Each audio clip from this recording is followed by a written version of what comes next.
you've spoken to Keefe, what have your exchanges have been like? I've had great conversations with him. Very short. All our conversations have been short, but I don't really know him that well. We've had short conversations. I actually wanted to interview him. I wanted to interview him. This is before he ever even did an interview. Before any of the interviews that he did came out, I wanted to interview him. And also, that was another condition that I had with Yusef Ja. Before I read the book, I said, yeah, I'll write it, but he's going to do his first interview with me. Sure, no problem, no problem. But then when I never did it, I never wrote the thing. Right. He ended up doing an interview elsewhere. And another thing, he wanted money. And I've never paid money to any interview subject in the history of me doing this, because and the way I look at it is it's unethical to pay someone for an interview, because now all the words that are coming out of their mouth is slightly tainted when you're doing a documentary style interview. That's just something that I learned many years ago, and I stuck with it. Now, if people want to pay, more power to you. And I don't have any problem with someone like Keefe D asking for money. Ask all you want. You got to go to where you think you can get it, but I will never pay it.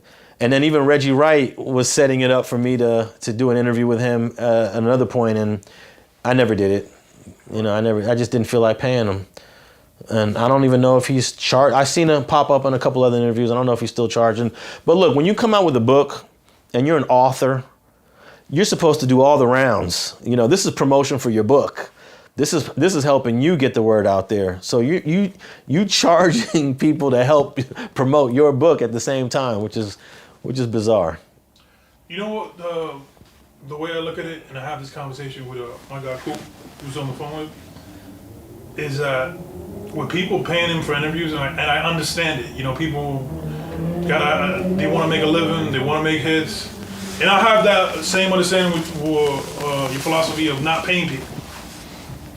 But it seems now like a circus. Pac is dead. Now this guy Keefe's like a celebrity. He's got his book and he's out here doing interviews. And I wouldn't be surprised if people out there or the Pac community, the Pac fans, stop Keefe in the street and ask for a picture. Yeah. It seems like a circus. Like Keefe's like a little celebrity now. If I was him, I would always be thinking like, Tupac fans hate me. Right? Tupac fans must hate me. I would be like nervous every time I would go in public. I don't even know if he's ever been asked that, if he feels nervous when he goes out in public. But no, I never really got to really talk to him at length. Mm-hmm. But I have his number. I dial him every once in a while. There was a guy that I interviewed from Southside Compton Crip, actually these twins. They were identical twins. Interview I did a few years ago from the same neighborhood as Keefe. And someone had hit me up and said one of the twins had got killed. And I was like, for real? So I called Keefe D up right away to find out if it was true, because it was very little information. And he gave me the whole rundown, and it was 100% true. And I was just shocked because, I interviewed the dude, and, a little part of me is damaged, like with Nip. I interviewed Nip. So whenever something happens to somebody I interviewed, I shed a tear for him. Right. And I actually called Keefe D to find out about that, and he gave me all the information of what happened, and it was just sad. Keefe lives in Vegas now, right? Yeah.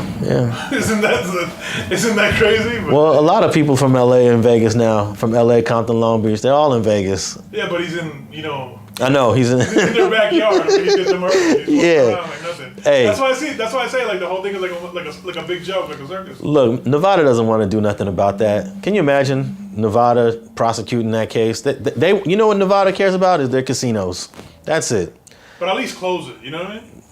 They don't even want to close it. Right. It doesn't even make sense for them to close it. What, have a trial? Have all this publicity? People are going to be watching the news. When people watch Las Vegas news, they want to know about casinos and making money. They don't want to hear about murders and trials. Vegas stays far away from that. So I think Keefe D knows the Las Vegas authorities are never going to do anything. They would have done it already. Right. Orlando Anderson, what do you think? What do you think about him? Straight gangster. Straight gangster. The first thing I think about is Glasses Malone's song that came out, right. Tupac Must Die. I think he took a little bit too much flack for that song, but he was saying it from the perspective of Orlando Anderson. Right. If someone puts hands on you and then you see them later, if you're a gangster, you're gonna retaliate. So basically what Glasses was saying, Tupac must die, is basically the cycle of violence of retaliation that goes on in our communities. You hit me, I'm gonna come back and hit you. You stab me, I'm gonna come back and stab you. You shoot me, I'm gonna come back and shoot you. It's the cycle of retaliation, and that's all he was talking about. First thing I think about when you said Orlando Anderson, I thought Glasses Malone, Tupac must die.